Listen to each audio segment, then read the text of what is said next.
It can only be attributable to human error. You're entering paranormal. He meddled in things that you keep so far. He meddled in things. He meddled in things. Where will we go next? It's a phantom from another time.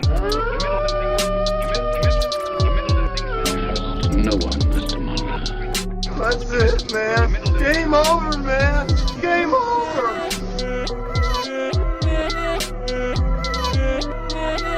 That is one big pile of shit. Hello, everyone. Welcome to another episode of Cryptid Campfire. I'm your host, Eli Watson, joined by the other host of Cryptid Campfire, Jasmine Maywith. Hello, hello. And joining us today is a very special guest. It's someone that I've known for a long time. It's someone that I've become very close friends with. Someone who means a lot to me in my life, both professionally and personally. And I only have one question for them today. And that's, how do I make a tuna casserole, Heather Moser? Hi. And I don't share my secrets for the tuna casserole. Oh, Sorry. bummer. I'm just kidding. It's not that tough, but I don't think you really want to know, so I'm not taking you think we have seriously now. time. Why don't you make it live on air? Yeah. Well, I don't have all the ingredients, so I I can't. think that's a I could different imagine. show. Mm-hmm. Cooking with Cryptid Campfire and Heather Moser. Right. Cooking with the lore you know. There you go. Yeah. So We found a Heather, new why don't show. you give us a little brief rundown? Who are you? How do I even know you? So it all started back in the day when I donated like $5 on a Kickstarter campaign to Small Town Monsters. That's No. my story. That's my Oh, story. oh, shoot. Right. I was gonna say that's very similar. You guys really Yeah. do have a lot in common. No, I'm trying to. The first time that I met you actually was whenever you came here with Alex to Minerva. And you guys were at the tail end of your ridiculously long trip filming a Beyond the Trail series. Yes. So I am a researcher and producer at Small Town Monsters, and that's my rundown of who I am. But yeah, we met here in Minerva in my driveway. Did we really meet in your... Really? Yeah. Yep. It was in the driveway as soon as you guys got out of the car, and you both had a ton of laundry. That's what I right. remember. The very first time I met Heather, she offered to do my laundry. Wow. Yeah. Well, it had been you from what I was told that you guys had been on the road for weeks, and I'm like, they have to be suffering, man. It's pretty bad. You know, it's like, this is what I'll say about this, is when you go that long without like showering, you don't really notice your own stench because you're with it all the time. But hmm the worst part is when you wake up in the morning and your smelling sense turns on, and then you get a whiff of that as you open up your sleeping bag. You're like, whoa, whoa. And then it disappears after about 5 minutes, and then you're back to thinking you don't stink, and then you're walking around in stores and stuff, and people are looking at you. They're probably looking at you not because you look weird, but probably because you smell. But that was a trip and a half. And then it So- ended Yeah. with me being there. I remember we went to the grocery store at one point. hmm We did. We We bonded. went to the grocery store. We Yep. bonded. Yep. I believe that was just in Malvern. I took you to the grocery store there. And I can't remember why we were even going to the grocery store. Probably. I think I remember know. why, but I don't want to share that publicly. Oh, okay. All right. Well, anyway, grocery store run. I think I it was- remember waking you and Alex up for an interview. You guys were asleep in the woods, and your first interview had shown up, and you guys were both still snoozing at the tent. So I brought the witness over to you guys and woke you up while you were in your tent. I'm like, hey, he's here. Let's go. He was like, oh, yeah. Wow.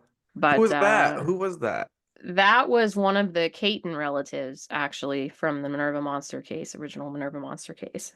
Well, since you Um, brought it up, Minerva, Oh, geez. Minerva, Ohio, Minerva Yeah. Monster, Mhm. Bigfoot. Yes. How many have you seen? I haven't seen any. I'm not Seth. Seth's the one who saw it here on the property right. and then tried to break Actually- his leg. Tried to break his own leg or tried to break the Bigfoot's leg? That's a great great specification. And he tried to break his own leg jumping out of the gator as it was going at 20 miles per hour or whatever.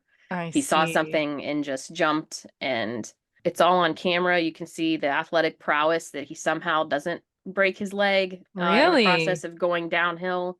Yeah, I wasn't there for that. I was back at the house watching the kids. And then he shows they were doing B-roll when that happened. When they got back to the house, Seth's like geeked up because he saw something. And I'm like, oh, of course you saw something on my property and I wasn't there. That's fun. Yep. Yeah. That's the kind of luck I understand.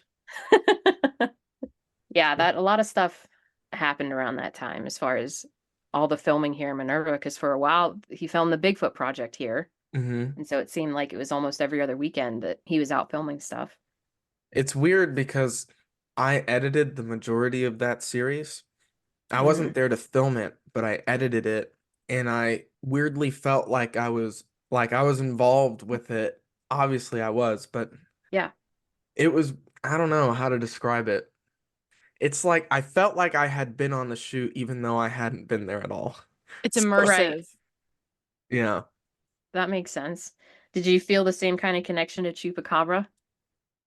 Yeah. Why are you asking such pointed questions? This is my show, Heather. I'm asking the questions. I just wondered how far that extends. I mean, editing a series though would be different, and I would assume more immersive long term than a movie, but I don't know.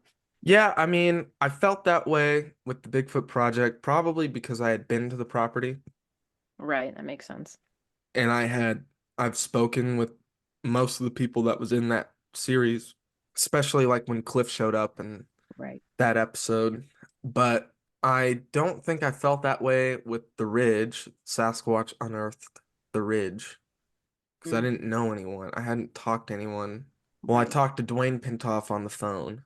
Right. And I asked him to send me some photos from a story that he told in his interview, and he proceeded to tell me that story as if I had never heard it, and then finished it by saying, I have photos. Do you want the photos? And I said, yes, that's why I'm calling.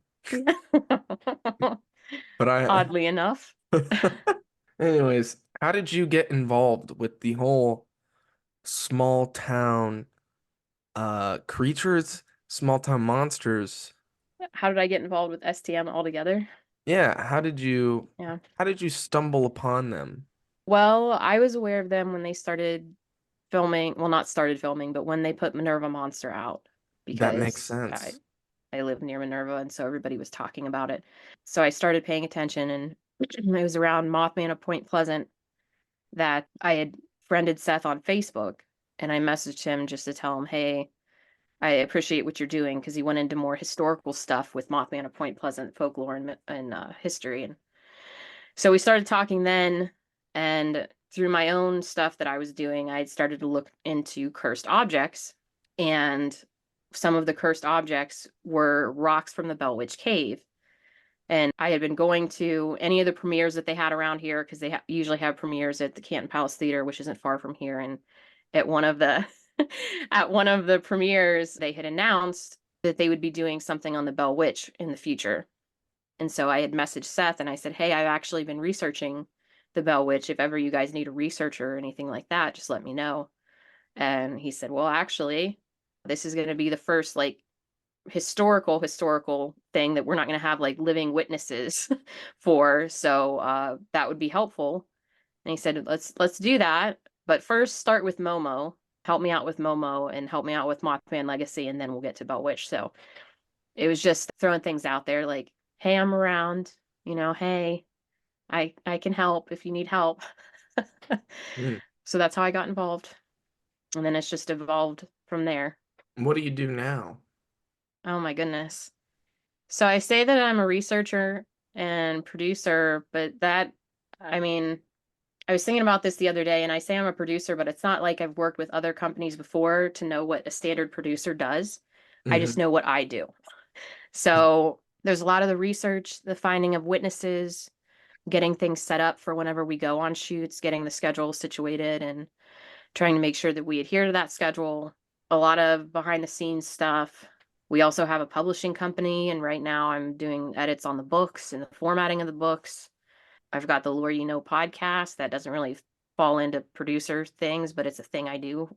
Yeah, it's my favorite podcast. Uh-huh. Sure it is. For those who don't know, what is the lore you know about? Like, what kind of stuff do you talk about on there? So I have people on there and we talk about storytelling and folklore, just essentially some of their favorite stories that they've heard since they were younger or their favorite experiences that they've had. It's just storytellers and collectors and sharing all of that. So I don't have the intro memorized. I read it every time, but that's the general gist of it. Storytellers and collectors and sharing those tales. Well, speaking of storytellers, we've never talked about this. We're going into uncharted territory live. Oh boy. Uh-oh. I feel like your family has a history of being involved with spooky, scary things. Is this not true? Well, I mean, I was raised with my mom telling me about growing up in a haunted house. The house that she grew up in, which now just is down the road from where I live currently. She would always tell me the story of when they were little that my grandmother had bought them a Ouija board for Christmas. And they played with it a little bit before my one aunt freaked out so badly that she made my grandma burn it. But prior to it being burned, they got on there and talked to the whatever came through, and it said that there was a spirit that lived in the house, and it lived in my mom's room, and the spirit's name was Elizabeth. Now, mom says she doesn't remember too much happening in the house while they lived there, but when they went to sell the house and they were going through old deeds, they actually saw an Elizabeth Lighty on one of the old deeds, which is odd, just having a female on one of the deeds from like the 1800s. But anyway, so they saw that on there, and mom's like, oh, so there was an Elizabeth that lived here. But after they sold the house went through multiple owners in very short amount of time. Nobody would keep a hold of the house because stuff started happening, whether it was lights would turn off all the time, like electrical problems. People said they'd see an entity on the steps going down the stairs, cold spots, nightmares, things like that. And that continued until a family bought the house that had young children. And once they had the house, I guess it must have settled down because that family still has the house to this day. So my mom's theory was, well, Elizabeth must have wanted children around and she was upset when there weren't children in the house. But fast forward all these years later, when I learned how to actually research and go to the county courthouse and look at old land records and stuff, I had decided to look into that house, and I found about Elizabeth Lighty. They were the first ones to own the house, actually have it built and own it. And there was another Elizabeth that lived in that house too, because the one was the wife, and then there was a sister named Elizabeth that lived there too. So there were two Elizabeths that lived there. Anyway, if you talk to that family now, they'll tell you that they just have wiring problems. They won't say anything else. They're just like, oh yeah, it's an old house, it's got wiring issues, because I've tried to talk to them. But they've said that apparently the idea of the house being haunted was widely known, because they did admit that they used to get letters in the mail from people back when people would write letters all the time asking them about the house and if there'd been any activity, and they would just ignore the letters because they didn't want the attention. So there was that. And because I grew up with that story, then I was about in 3rd grade or so when mom bought me my first Ouija board. What? Yeah. You say my first. Does this mean you've had multiple since then? Yeah, I have probably about 12 right now. Okay. I was going to ask, yeah, when you started that last story, I wanted to know what your personal feelings on use of a Ouija board are, because I know it's, controversial. Yeah, so I just see it as a tool like anything else, like a pendulum or tarot deck or anything like that. It's kind of up to the people using it as to the intention behind it and what you may get out of it. But I think if you go into it with not an ulterior motive or negative emotions, that it's not going to conjure anything bad. Okay. Interesting.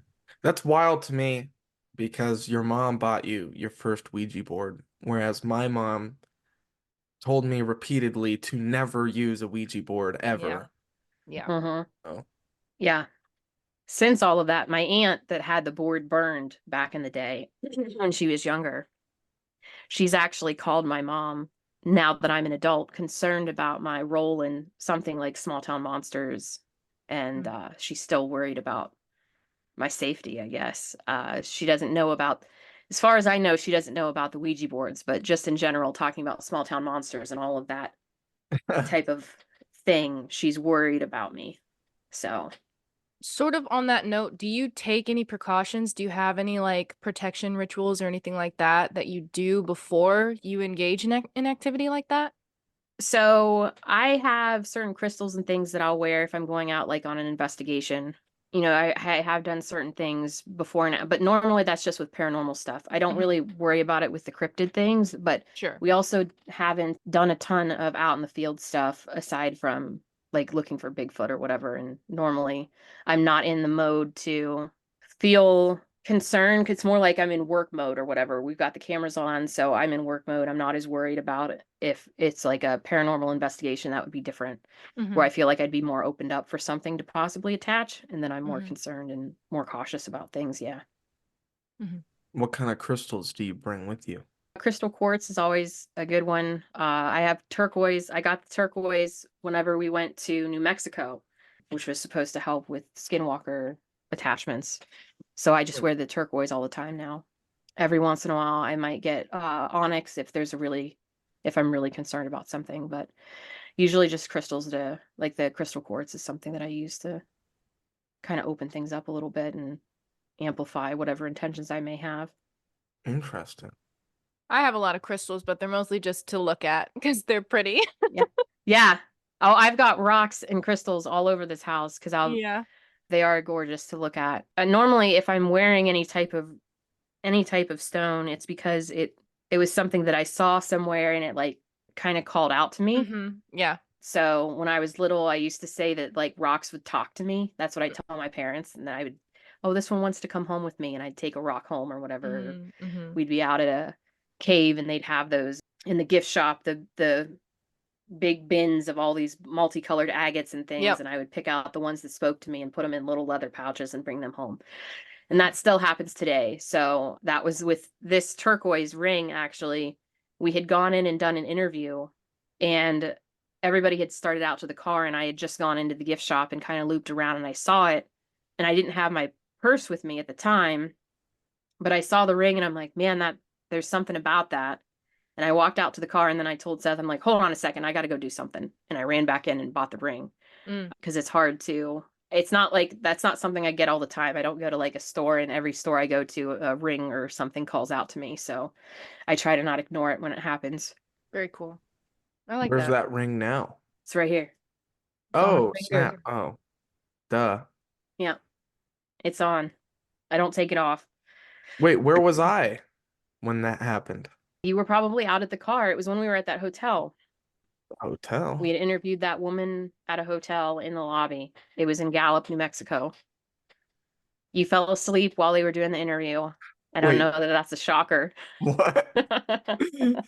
Not that part, but I don't have any recollection.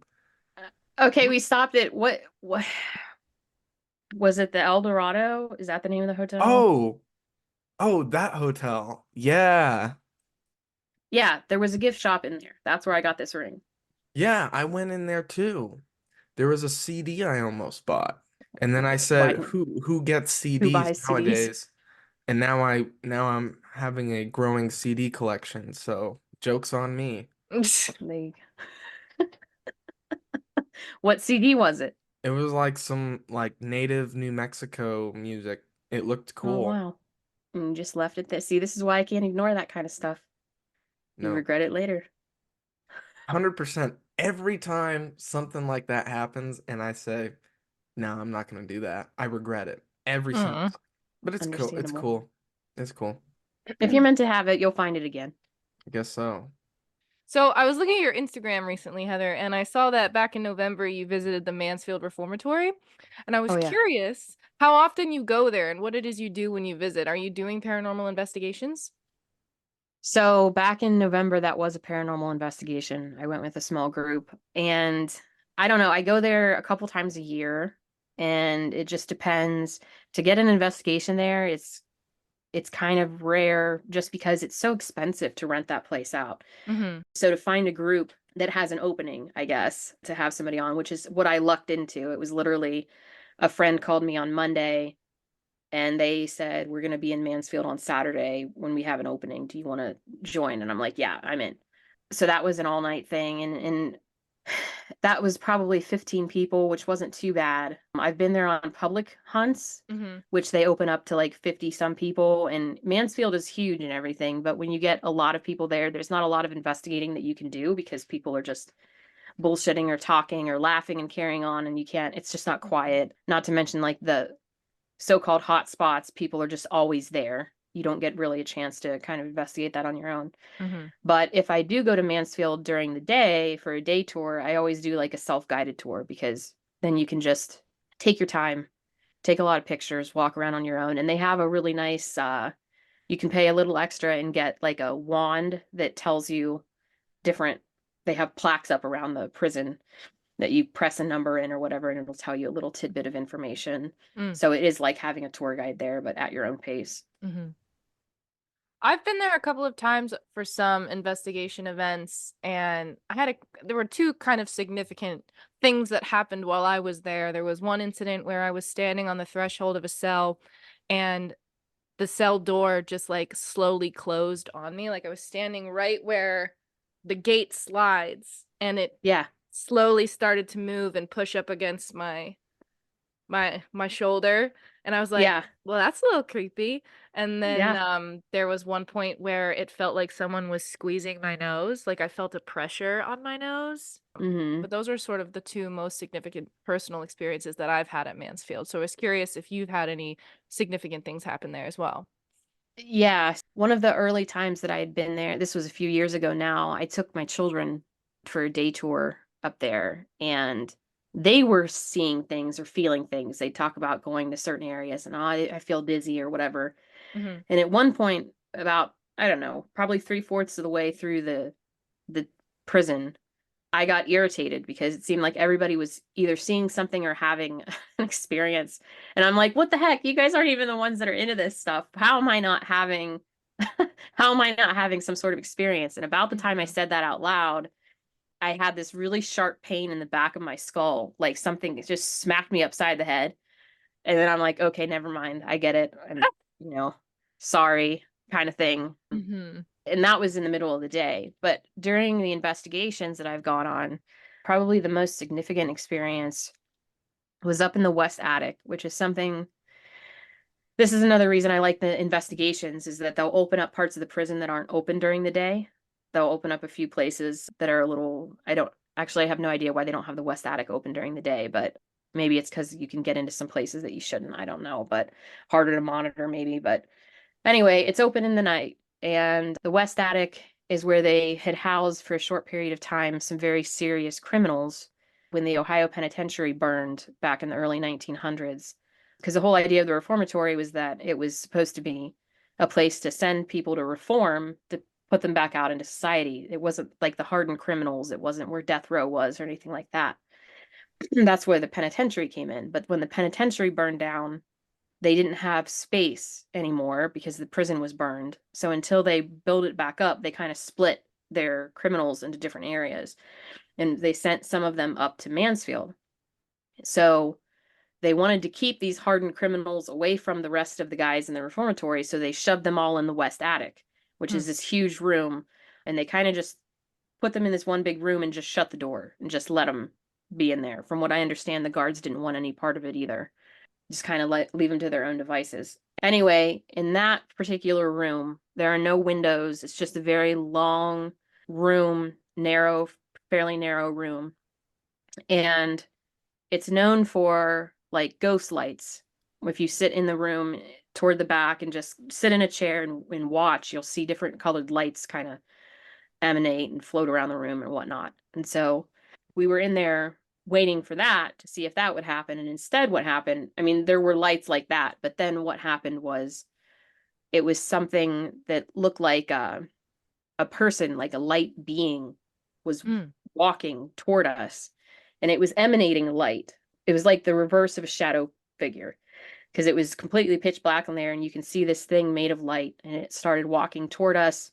It would pace back and forth. When it would get really close, it would drop down on all fours and kind of crawl at you, which was not cool. Mm-mm. But it was illuminated enough that when it would walk by the wall, you could see the wall light up, because we don't have our lights on or anything like that, so it's pitch black, but you could see it emanate light off the wall when it would get close to it, or there were these cross beams in the room, and if it walked by those, you could see the light or you could see the beams light up when it would get near that. But that was the most significant thing, and that's happened both times that I've been there for overnight investigations. So it's happened 2 different occasions. Back in November, it happened again.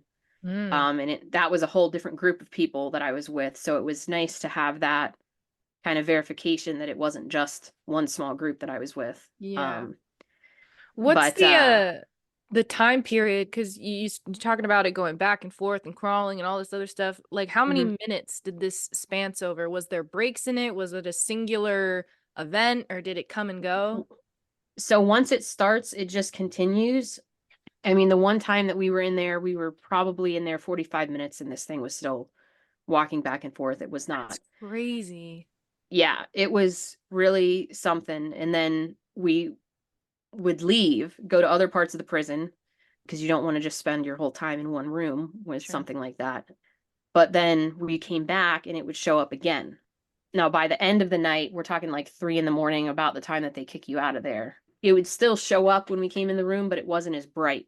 Like, it didn't have as much energy or something. I don't know. Yeah, it would be in there as long as we were in there. But once you turn the lights on, of course, you couldn't see anything. And we tried to record it with our phone, but I mean, I just have an iPhone. Well, I have an old iPhone, not just any iPhone, an old iPhone, but it can't record anything at night worth anything anyway, let alone in a dark room to see this. Nothing showed up on the phone. That's crazy. Yeah, it was pretty cool. And it was unnerving, because that kind of thing shouldn't exist. That was one where I was the first time. The second time, I think because I already was aware that something like that could happen, I wasn't scared the second time. But the first time that occurred, I was like clinging to the person next to me, and I'm freaking out because what is this? What is this? It's one of those moments like, okay, this is existing and it's right in front of me and it shouldn't. So what does that mean for everything else? Yeah. Was there any kind of sound at the time, or was it like completely silent? It was silent. It didn't have any move. Like, you couldn't hear it walking or anything like that. Wow. Ew. Yeah. When I was on your show and you asked me about my Bigfoot experiences, I do this thing. I might have mentioned it, but I like compartmentalize those experiences away. Do you do that as well with some of your spooky experiences? Yeah, I think so, because there are definitely times where stuff has happened and I don't remember it. It seems like, unless somebody explicitly brings it up.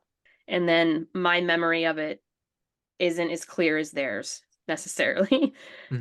Because it was like, there was one time, there's a place around here, not too far from here, called Madison Seminary, which is known for being a haunted location. And we were doing the Estes method at one point, and I was the one that was under. And can you explain what that is, just for people who don't know, real quick? Yeah, so the Estes method, you take a spirit box, which has the ability to go through, although we've used the Phasma box too, but it has the ability to go through like radio stations really quickly. So you get a bunch of static for the most part, and you can put a blindfold on if you want, or I just sit in a dark room and put my head down, because I can't see anything anyway. But you put headphones on, turn that spirit box on, have it flip through the stations quickly. And then you can't hear the people around you. The people around you then start asking questions, and you just say whatever words you hear coming through the static. And it may or may not correspond with what they're asking. But every time that I've been under for the Estes method, it's like you're in a trance anyway. Time goes by differently. You're just in a zone, I guess, because you're busy focusing on trying to hear what is coming through. But anyway, I was under in Madison, and apparently at one point I had gotten pretty mean with the one woman who was talking to me, like asking questions. I guess I got mean and I threatened her. They went to turn the flashlight on to like pull me out of it, because that's how they usually do, is they flash the flashlight at me until I can tell that there's light. They turned the flashlight on, and I guess I looked right at them with my eyes open and was still talking to them, which I have no recollection of any of that. So they had to come over and physically shake me to get me out of it. Hmm. And I remember them pulling me out of it and telling me like that they were acting weird. I thought. Turns out, I guess I was the one that was acting weird, but I felt they were acting weird, and they told me that I needed to go outside and ground myself. They're like, you need to go outside, you need to go walk around in the grass. Mm-hmm. So I did, and as soon as I stepped foot onto the grass, I started coughing and choking. Felt like something had attached to me, like had a hold of my throat and was just choking me. Eventually, that cleared up as we walked around. I had some friends that walked with me around the perimeter of the building until it settled, but like I only remember bits and pieces of that. Most of that is like the people that were there telling me what happened after the fact, and then asking me, you don't remember whenever you said whatever I said to them. No, I don't. When I'm under for Estes method anyway, it's not like I usually remember what I repeat either. But some of it, I guess, was so violent and nasty that they're like, you sure you don't remember saying that to me? And I'm like, no, that's not like me anyway. But I definitely don't remember that. So yeah, my brain does that. And with that in particular, I don't think about that unless it gets brought up in a certain way. Like that should be probably one of my scariest moments, I suppose, of investigating, but I don't think about it. That is scary. I don't like that. You need to quit Yeah, I that. didn't either. Don't do that. Okay. Yeah, I wasn't a fan of it. Yeah, I don't like that. That's you don't have control over yourself. That's freaky. I don't like that. Yeah. Yeah, that's the only place where something like that had happened. I mean, I've done the Estes method at various places, but that's the only one where anything like that happened.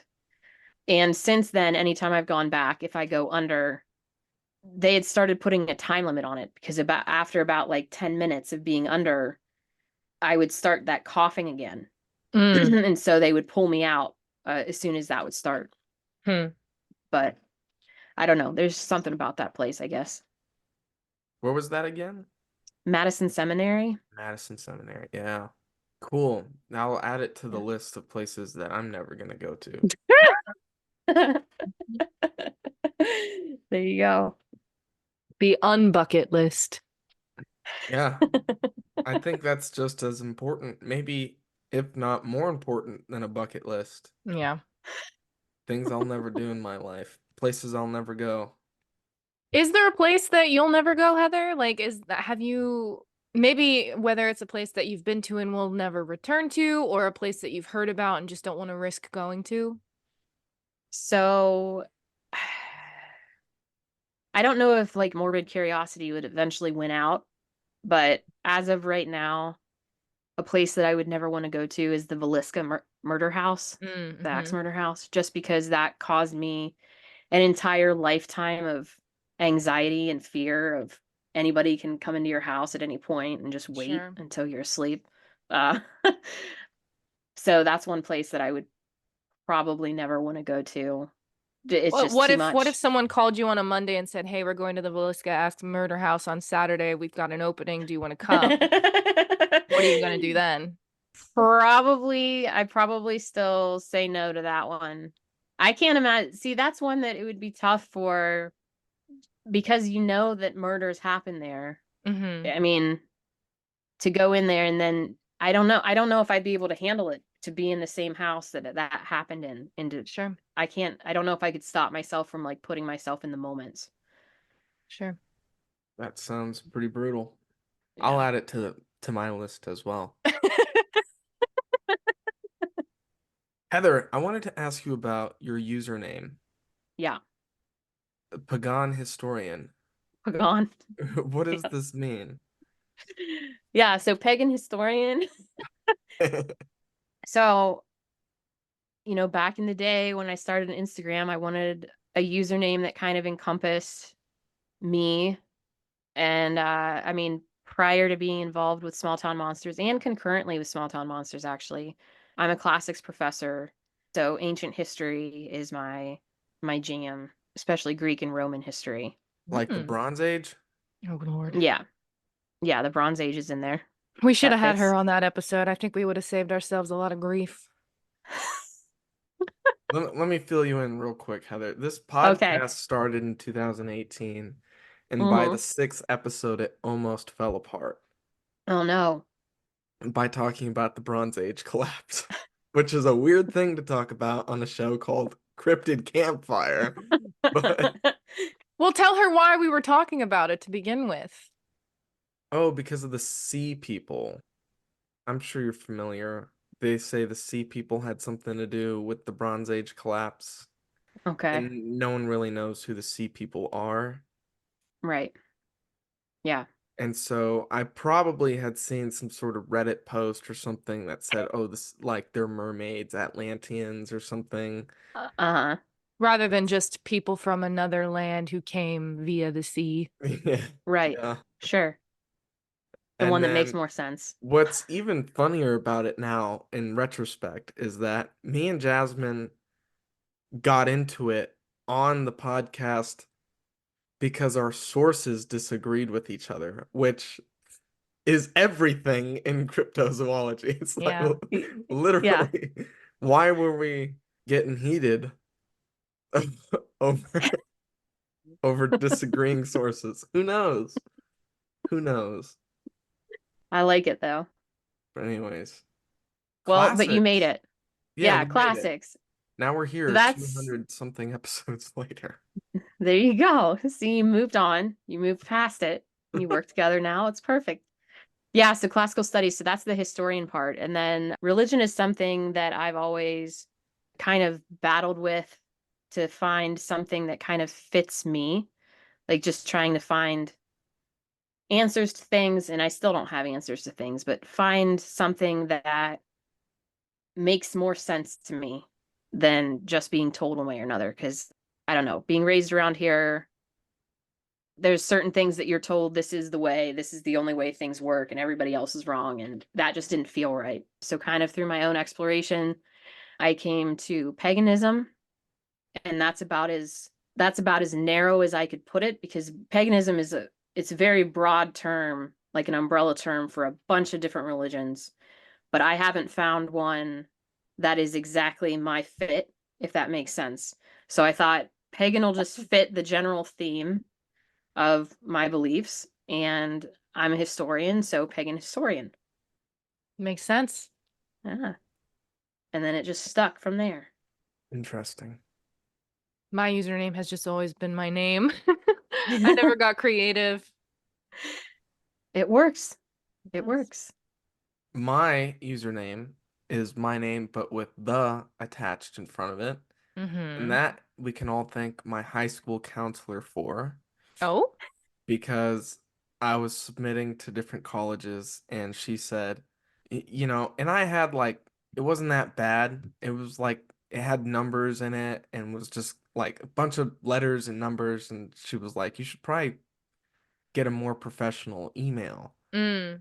And at the time, I got pretty upset about it because I was like, there's nothing wrong with my email. And it's like, bacon sand 123. Like it's not professional at all. And Eli Watson was taken. Eli Watson 1 through whatever was taken. And she said, just put the Eli Watson. So I did it, and it said it was available. And I was like, oh, great. That's it for the Fudge. rest of my life. That's There you go. the Eli Watson. It's perfect. So There you go. hopefully people don't think I'm like really full of myself. Like, oh yeah, I'm the Eli Watson. No, it's just Nope. better than bacon sand 1, 2, 3.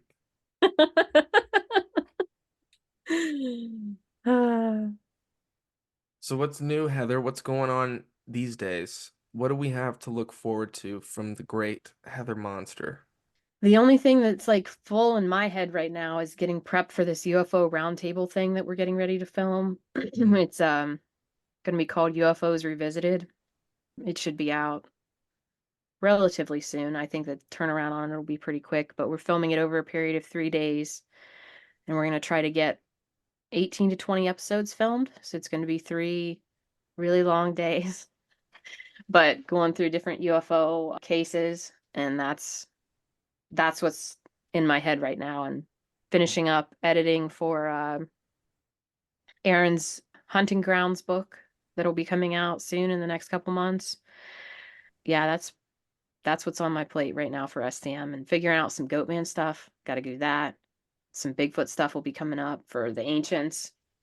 But personally, right now, it's just all in on STM stuff, and then the professor stuff is started up as well. So just grading and researching. That's what's on my plate right now. Sounds fun. Yep, it's great. Heather, before you go, tell me Yeah. about this Small Town Monsters Kickstarter. Oh man, the Kickstarter. So we are fully funded on Kickstarter, which means that all of the rewards are locked in. All the physical rewards are locked in, and we are now on our way to our first stretch goal, which you may know is called Cursed Waters. It's a whole movie. It's our stretch goal. So hopefully we get there before the end of the campaign, which will be March 2nd. But the Kickstarter is the guaranteed way to see all of our films before they're out, regardless of what may happen in the distribution process or anything like that. If there's any delays, it doesn't matter to our Kickstarter backers because they get the films first. That's where you can get exclusive t-shirts, exclusive hoodies that you're not going to find anywhere else. There's a Goatman statue that's up for grabs by Jean St. Jean. And that's also the only place that you can get the hardcover version of Hunting Grounds by Aaron Deese. Hunting So, Grounds, yes. The sequel yeah. to the Dogman Triangle. So if you want the hardcover version, you have to get it through Kickstarter because it won't be out in that venue any other time. So, and also when you back, you get to put your name in the credits of the films. So as whatever you want, whatever name you want is what we'll put in there. So. Yep. Yes. Yeah, it is kind of funny watching the credits on some Kickstarter projects because the names that pop up are either so simple and you're like, oh, okay, Bob, or it's like some crazy nickname and you're just like, alrighty. Yeah, exactly. Whatever they want. Whatever you want. Just back the Kickstarter. It's what gets us through the year, you know? Please back the Kickstarter. I want that Cursed Waters DVD. Yeah, absolutely. Anyways, I'm always looking forward to everything you put out, Heather. Oh, thanks. I cried Thank when the you. Lore You Know ended. And I cried some more when it came back. Yeah. Yeah, I cried when it ended too, because that was a sudden thing that we hadn't planned for. Yeah. So that was sad, but we're back now. Yeah. Back now. You guys just released the 40th episode. Yeah. Yeah, and Aaron interviewed me. That was That's crazy. turning of the tables there. How did that feel? Fine. Felt fine. Less pressure, you know, because I don't have to worry about the next question, so yeah, it's a lot easier. Just like this episode. Yep. No worries. Where can we give you a follow? Where can we keep up to date with the Heather Moser? So you can follow me on Instagram at Pagan Historian. You can follow anything Small Town Monsters does, and you'll find the things that I'm involved in. And if anybody wanted to contact me for whatever reason, you can email me, heather@smalltownmonsters.com. Excellent. I highly advise this entire audience to email Heather. Oh, Lord. And tell them what you think about this episode. Yeah, Tell her do what that. you think about this episode.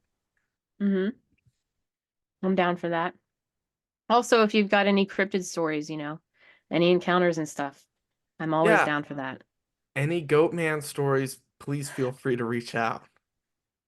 Yes. Especially Goatman stories. If you got any, let me know.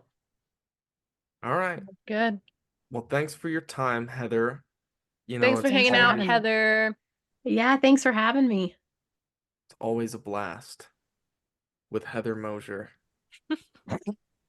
And we'll see you next time with See when you ya. finally decide to come with the tuna casserole recipe. I have Yeah. a feeling we'll never know the secret. Never say never when we reach episode 1000 of Cryptid Campfire. Mm-hmm. Okay, there you go. That's the deal. Episode 1000. Oh. All right, I'm looking forward to it. Okay. Okay, bye. Okay, see ya.